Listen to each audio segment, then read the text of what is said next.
Brazil ভক্তদের জন্য breaking news. যুক্তরাষ্ট্র ২৬ বিশ্বকাপের বাছাই পর্বে ২টি ম্যাচ রয়েছে আগামী মাসে। সেই ম্যাচেই নেইমার আর বিশ্বসেরা ডিফেন্ডার থিয়াগো সিলভা নামতেছে মাঠে। বিস্তারিত জানতে ভিডিও ধৈর্য সহকারে শেষ পর্যন্ত দেখবেন। ব্রাজিলের বিশ্বসেরা ডিফেন্ডার থিয়াগো সিলভা কাতার বিশ্বকাপের পরবর্তী তাকে আর দেখা যায়নি ব্রাজিলের স্কোয়াডে। দেখা যায়নি ব্রাজিলের সুপারস্টার নেইমারকে। তিনি সর্বশেষ গুরুতর ইনজুরি চোটে পড়েন আন্তর্জাতিক প্রীতি ম্যাচে উরুগুয়ের বিপক্ষে। নেইমার ১১ মাস মাঠের বাইরে। এই দুজন তারকাকে ছাড়া ব্রাজিল ৬টি আন্তর্জাতিক ম্যাচ খেলেছে। সেই ম্যাচগুলোতেই দেখা গেছে এই দুজনের অভাব। যে ডিফেন্স নিয়ে ব্রাজিল অহংকার করত, যে ডিফেন্সের সুনাম ছিল গোটা বিশ্ব জুড়ে, আজকে সেই ডিফেন্স দুর্বলতার কারণেই বারবার ব্রাজিল ব্যর্থতার প্রমাণ দিচ্ছে মাঠে। নেইমার ১১ মাস মাঠের বাইরে রয়েছে।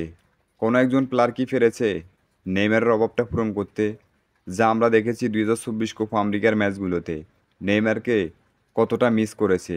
নেইমারের অভাবটা হাড়ে হাড়ে টের পেয়েছে master mind coach Dorival junior. তবে এই দুজনেই দীর্ঘদিন মাঠের বাইরে রয়েছেন, বিশ্বসেরা ডিফেন্ডার থিয়াগো সিলভা এবং সুপারস্টার নেইমার।